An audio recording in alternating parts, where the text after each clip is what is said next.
Okay then, in this video we're going to be calculating fractions of amounts. Now this is something you will have covered in year 4 and year 5, so this is more of a refresher so that we're really confident when we come to use it to calculate percentages of amounts in a different video later on. So we've got the question 1/4 of 612. Now it's important to remember when we look at fractions that we've actually got two numbers which tell us two different things. So on the bottom we've got a denominator which tells me how many equal parts I've got, okay, and the numerator which tells me how many parts we actually have. So in this case we've got 1/4, so we've got an amount split into 4 equal parts, and out of those parts we've just got one of them, okay, so that's the part we're trying to calculate. So how do we do that then? So I want to find 1/4 of 612.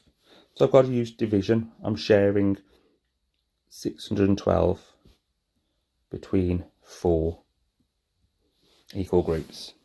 So 4 goes into 6 once with 2 left over. 4 goes into 21 5 times with 1 left over. And 4 goes into 12 3 times. So that means my answer is 153. Okay, so quite straightforward. If you need to remind yourself about dividing larger numbers, then you can look back at the videos on division, which we've already got on our Great Bridge YouTube site. So have a look at this one then. So this time it says 5/12 of 600. So slightly different because instead of having a 1 as the numerator, I've now got a 5, which means I have to do an extra step. Okay, so let's look at this one. So I'm going to do 600 and I'm dividing it by 12 into 12 equal groups. So 12 into 6 doesn't go, so I'm going to pass that 6 on. 12 into 60 does go, it goes 5 times, and then 12 doesn't go into 0. So my answer is 50, but that doesn't actually tell me the final answer. I've got an extra step I need to do because this is 1/12 and I need to find 5/12. So there's an extra step I need to do. Okay, so I need to do my 1 lot of 12, okay, my 50, and I need to multiply it by 5 because that's how many parts I've got. That's how many I have. So 0 times 5 is 0, and 5 times 5 is 25. Okay, so that gives me a total of 250. So 5/12 of 600 is 250. Okay, so remember, if the numerator is 1, then I've only got one step. I just need to divide by the denominator. If I've got a numerator that's larger than 1, okay, a non-unit fraction, then I need to divide by the denominator and then multiply by the numerator. Okay, so I want you to have a go at this next one. Okay, so I want you to pause the video and have a go. Remember, you're going to divide by the denominator and then multiply your answer by the numerator. So pause the video now and have a go yourself.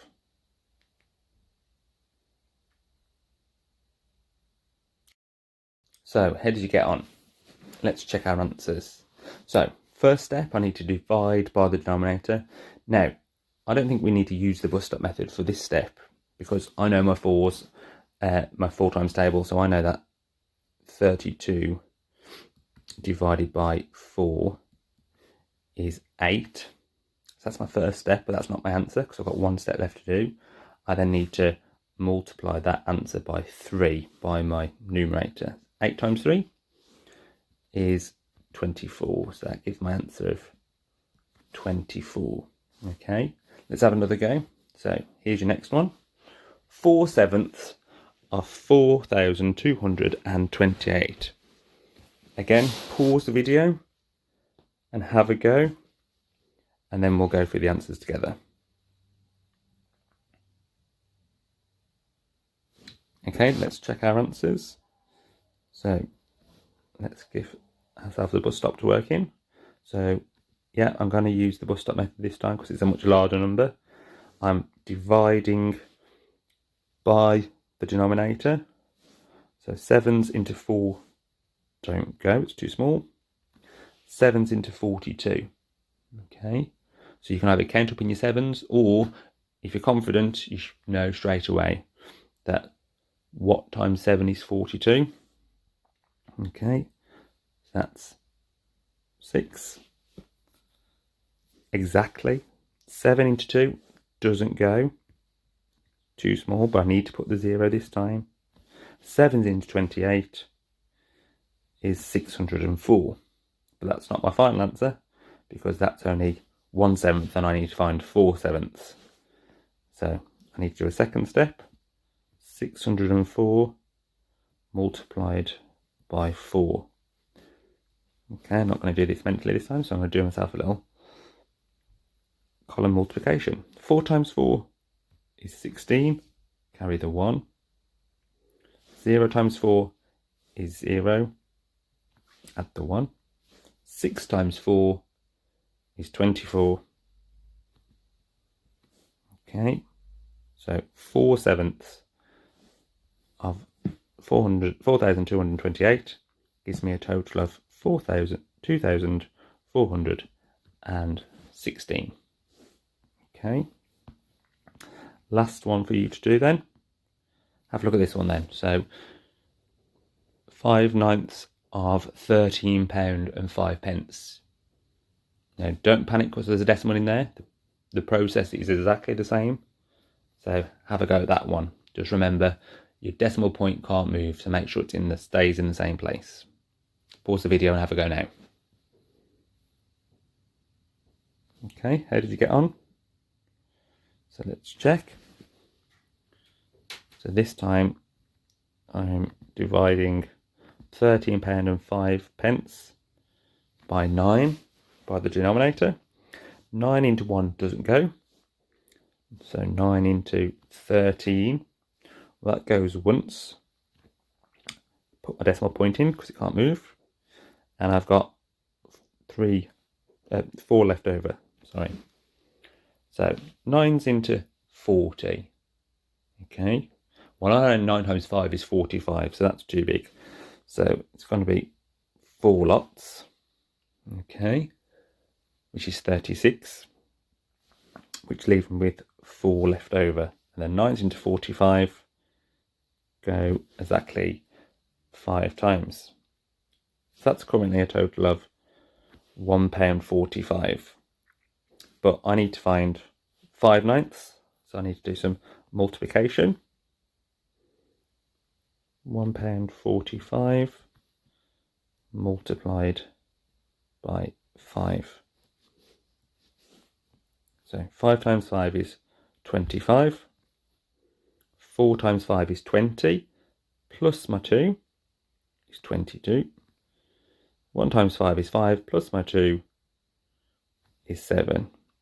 Okay, remember to put my decimal point in the right place and add my pound sign, so that gives me a total of £7.25. How did you get on? Hopefully you got all those correct. If not, rewind the video and have another go. Try out a few different problems of your own. Or if you think you're up for a challenge, have a go at this one. See what you might have to do in order to find the answer for this one.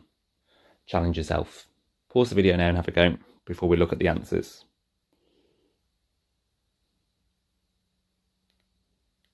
Okay, so this one was more of a challenge because we had to do some conversion.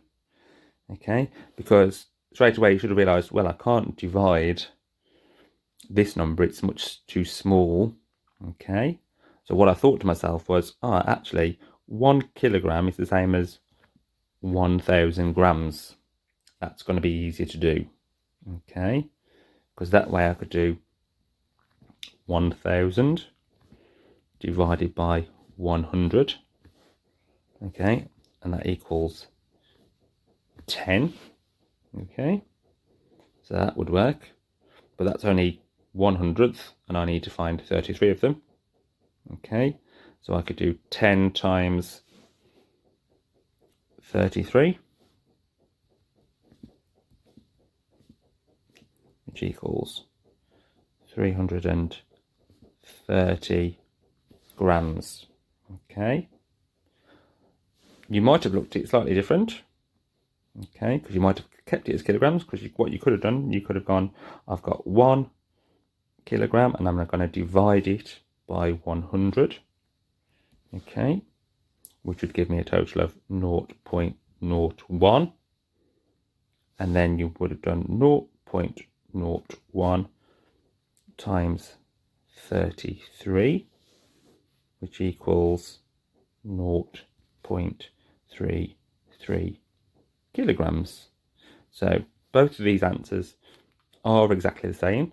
So this amount and this amount, okay, one's just shown in grams, one's just shown in kilograms.